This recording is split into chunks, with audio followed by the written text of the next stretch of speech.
Welcome to Spatial Data and GeoDjango. So, my name is Bruno.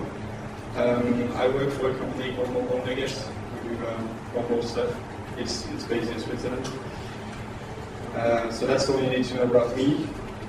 I'm assuming you are familiar with Django, so I'm not going to explain I'm not going to cover the Django basics, but I'm going to cover what's different when you from Django when you use GeoDjango. So we're going to see quickly some basic GIS concepts and what Django offers, what GeoDjango offers, and we're going to, as an example, we're going to write a GIS application. So GIS stands for Geographic Information Systems, and basically all the fun, or maybe all the pain with GIS is dealing with coordinate systems. So coordinate systems are different ways to represent spatial data. So for instance, with geodetic coordinate systems, we take the Earth and we use something called a datum, which is an approximation of the Earth's surface, because it's not exactly spherical. It's a bit flat on the poles. So pretty well-known datum is WGS84, which is the datum used for GPS coordinates. And another coordinate system is when we have projected coordinates. So the idea is to represent the curved surface to map the curved surface to a flat surface. And with that we have to make a lot of compromise in terms of distortion. So for instance, let's say we peel the Earth between two meridians, and we put that on a flat surface. And then we stretch some of the parts on the top and the bottom so that each meridian is an equally spaced vertical line. And that's the WGS. That's the projection we're pretty familiar with. But the issue is, I don't know if you can see very well, but if you see the two shapes here, that's Norway, and since it's really stretched horizontally, the overall shape is not accurate. If you compare the shape from the stretched surface and the original surface. So another idea is to stretch the surface to preserve the global aspect ratio. But in that case, the parallels are not equally spaced horizontal lines anymore. So this one on the right is the projection used on Google Maps. But as you can see, we have quite a lot of distortion, not in terms of shape, but the island on the very top is going to look much bigger than it actually is. So that was cylindrical projections, and we have different kinds of other projections, like planar or conical. So all of them, you need to choose which projection you want to use, depending on the distortion, depending on what distortion it offers. And even for origami, there are even projections from an isocap that will unfold and it's going to make a flat surface. But good luck with dealing with coordinates, that kind of projection. So every projection has a unique identifier called the spatial reference ID, and they're all referenced on the website. And so, for instance, WGS84 is 4326. We're going to use that data, so that's why I'm mentioning it.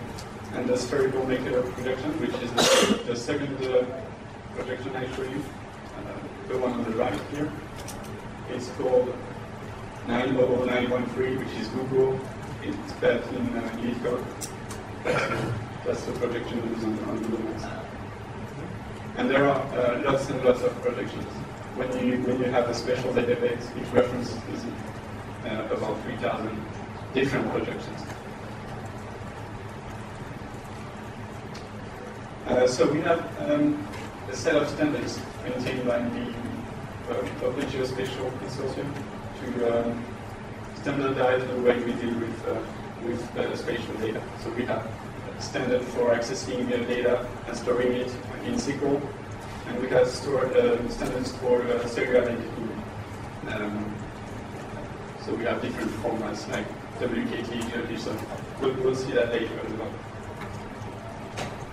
And then we have different standardized way to define spatial data. So we have three basic structures. We have a point, a line string, and a polygon. And then we have each of them has their multi counterparts. So we have multi-point, multi-line string, multi-polygon. And then we have geometry, which is a generic placeholder for a point or a line string or a polygon, and geometry collection, where you can put any number of any kind of geometry. And then, so to represent those geometries, in the databases, they're stored as WKB, that stands for well-known binary. It's not really readable, but that's the optimized format for databases. And then WKT is a bit more human readable, so it's quite simple. So for points, line strings, and geometry collections, for instance, here. And we have GeoJSON, which is it's a set of it's plain JSON, but with a specific structure. So how do we do that? How do we deal with that with GeoDjango? For a bit of history, it was started back in 2006, and it's been merged. It was started as a branch of Django, and it's been merged since then. And everything is in a config.gis. So it was originally made for using crime maps, which references the crimes happening in Houston. One of the major sites that uses GeoDjango is every block, which is only US only, unfortunately. So to get started with GeoDjango, you need a version of Python with ctypes, so 2.5 and above is fine. And you need a couple of C libraries. So gdal and proj.4 lets you deal with projections and convert coordinates between different projections. And geos is for dealing with geometries as native. Well, in this case, it's C structures, but it's got mapping with with the ctypes API, so you can manipulate geometries as native Python types. And then you need a spatial database. So GeoDjango provides a set of spatial backends. So you have one for SQLite, one for MySQL, one for Oracle, and one for Postgres, which is called PostGIS.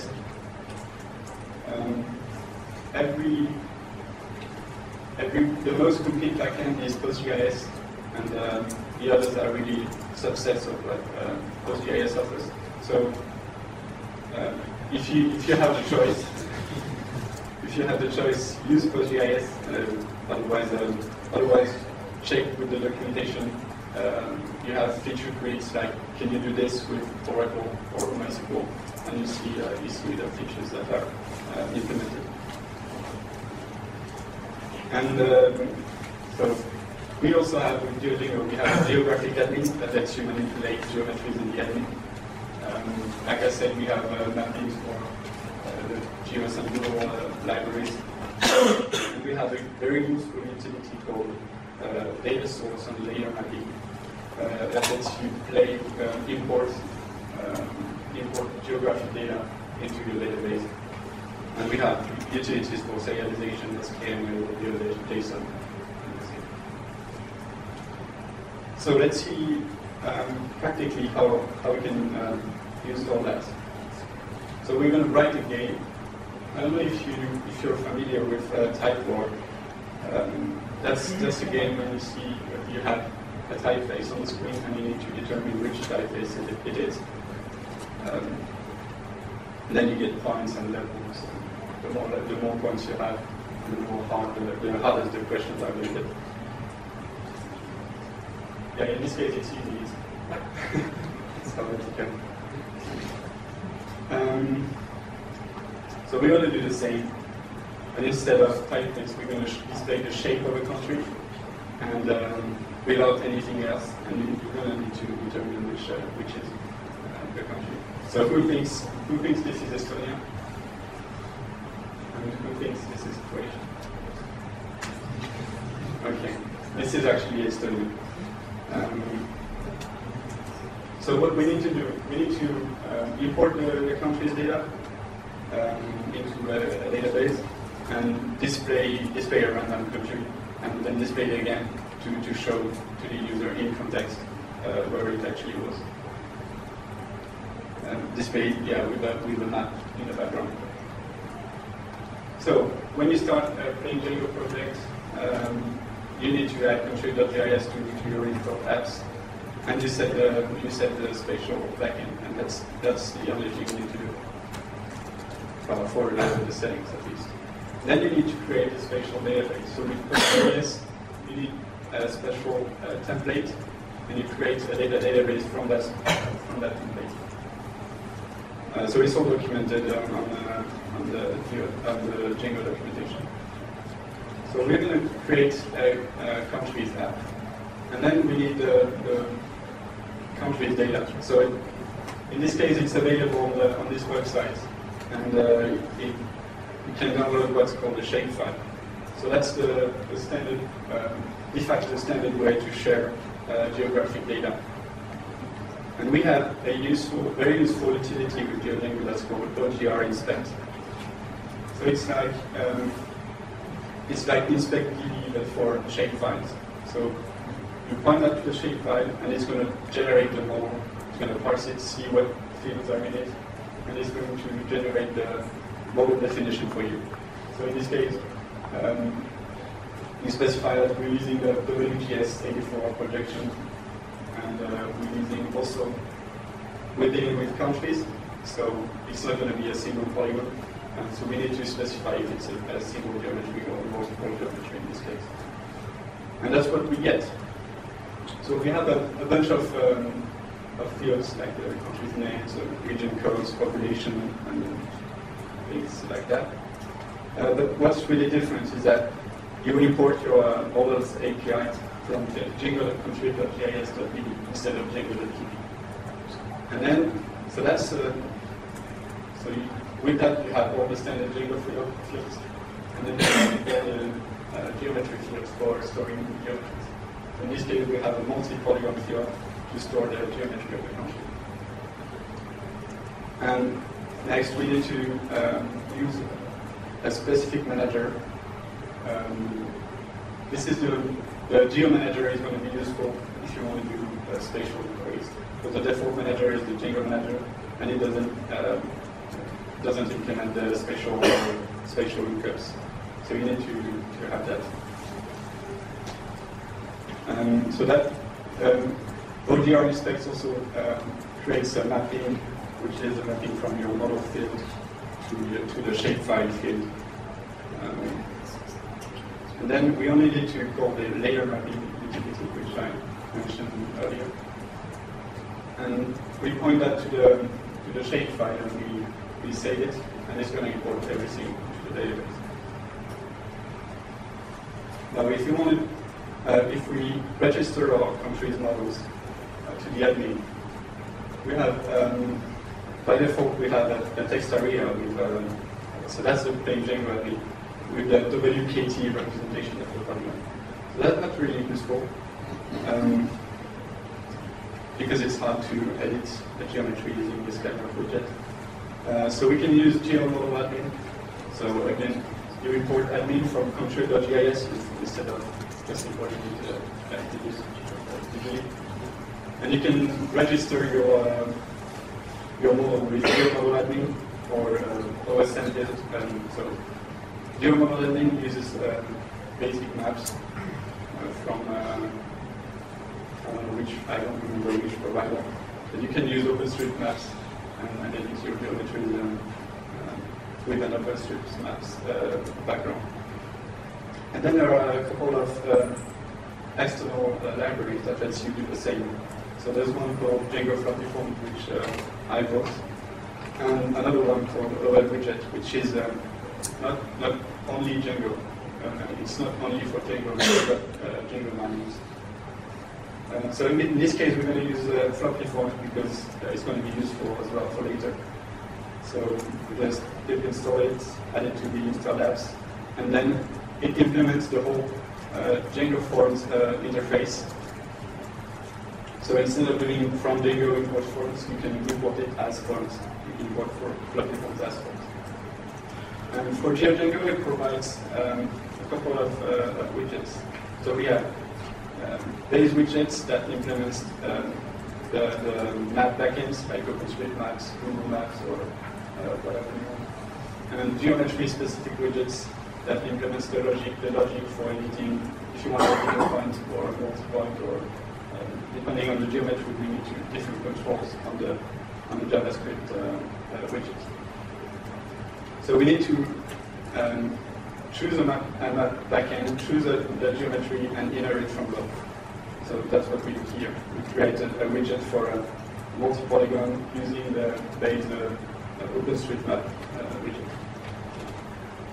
Then we need to create a model form and override the widget for the geometry, because the default widget, as we saw with the text array, we use the widget we just created. And then we attach that form to the model admin, and we simply register it. And hopefully I can, then we see whether the demo works. So I have the standard fields here, and then here I can see the map. So this is Taiwan. And then here you can select the geometry and edit the polygons and draw new polygons. And if you save it, it's going to save the geometry in the database.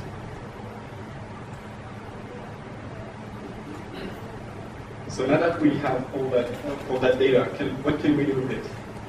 For instance, here I'm creating a point object with roughly the coordinates of where we are here, and then we can get the country that contains this point, and if we get back Italy. We can also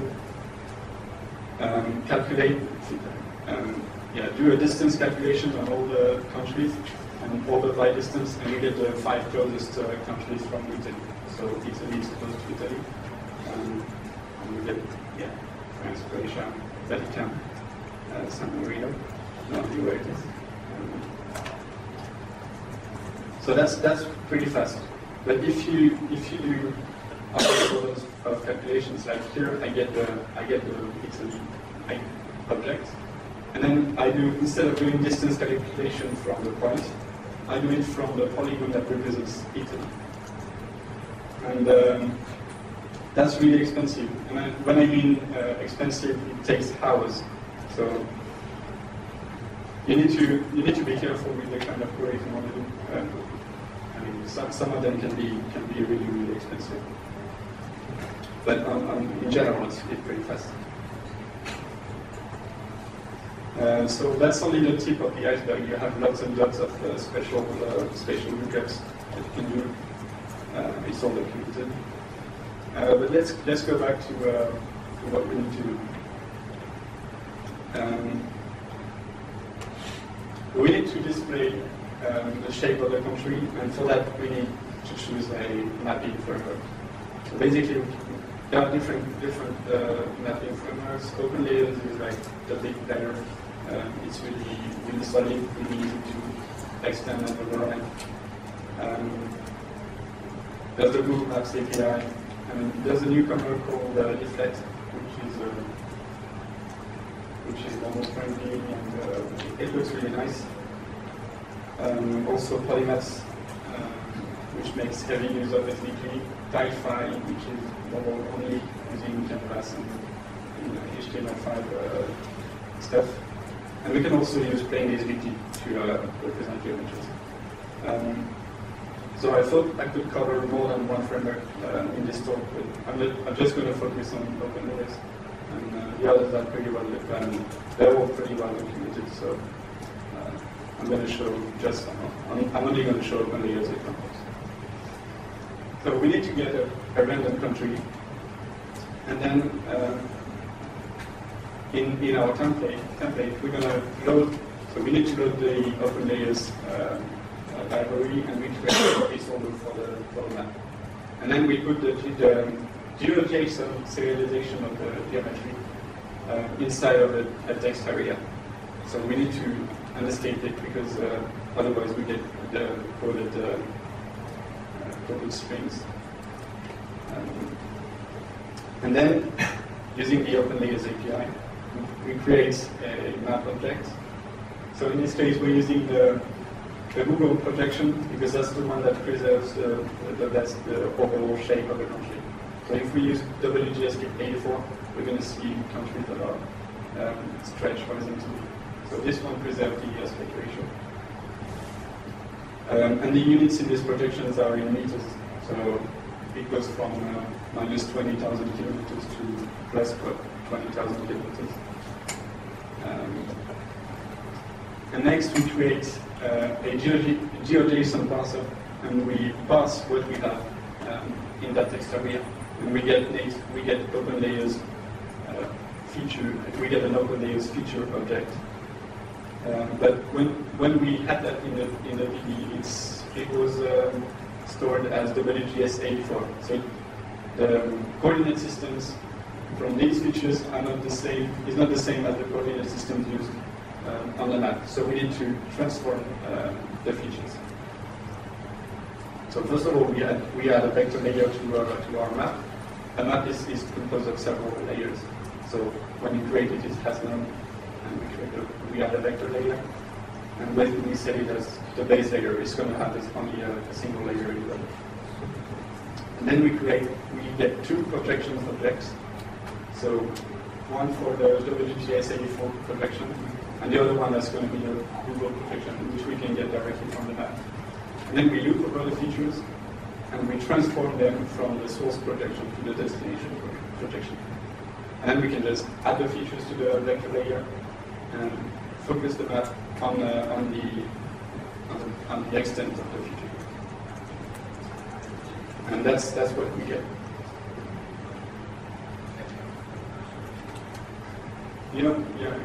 So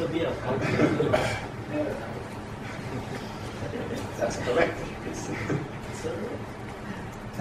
So now we need to display this. So the country with the context.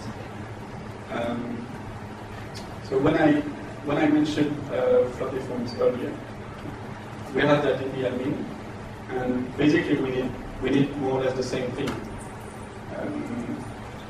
We just need to disable the controls for editing and selecting the feature. So we're going to, floppy forms has a set of templates that you can extend and override. So in this case, we're going to create a read-only widget. So we iterate from the base widget and the multiple element widget, and we point it to a custom template. And then we create a form object. We're going to use that form only for displaying, but with a widget that's read-only. And then in the widget template, we extend the basic functionality of floppy forms. And there's an option in the JavaScript library that you can switch off. So just setting modifiable to false, we're going to prevent you from, it's going to prevent the user from modifying the feature. And then, we just need to create a form object with the country data. And then in the template, all you need to do is displaying the form media to get the JavaScript libraries and displaying the form. And this is what you get. So we've seen how basically GIS, what we can do with GIS, importing data, querying it, exporting it. I've added a couple of features to that game. So I've added levels. So when you start, you only have European countries, and when you get more points, you can you have more countries to choose from. And then with authentication. So you can go to game.bruno.ai if the internet works, and you can see the game in action. If you want to go further with GeoDjango, so check the code, check the source code. We need more people on the Bruno channel. And about spatial data, we have, I think it's tomorrow, but there's a talk on the OpenStreetMap data here. So check it on the schedule. So all the code for this game is on GitHub. You can contact me on your meeting email, and I guess it's time for questions.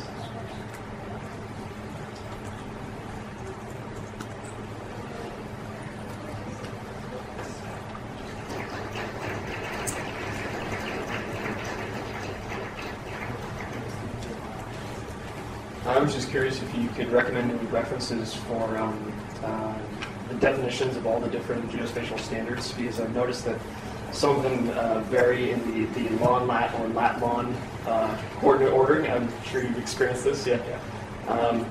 That's been a source of headaches for me, so I was just wondering if you could recommend any references to read up on that so you know what to look out for.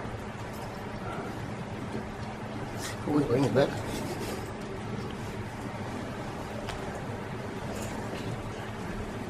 So before Leaflet was released, it was basically with GeoDjango you do longitude, latitude, and that was on Google Maps you do latitude, longitude, and on everything else you do the opposite. But now Leaflet uses latitude, longitude as well. But that's a pain, but I don't have any findings for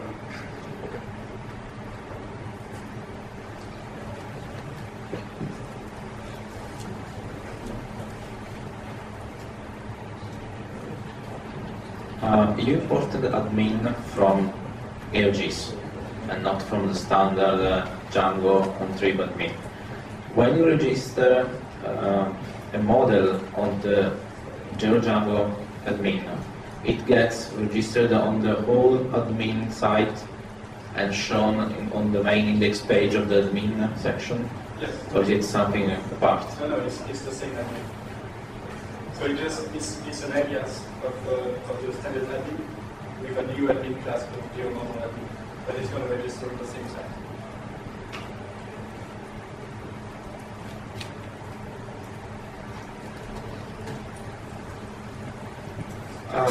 I watched recently at Amazon that it's going to be published a book about GeoDjango. Do you know something about when it's going to be,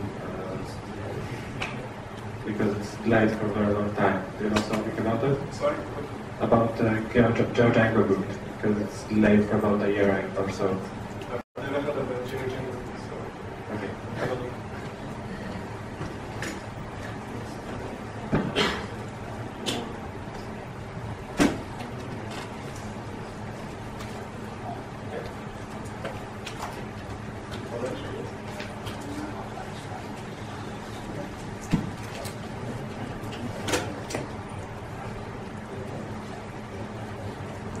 Thank you very much.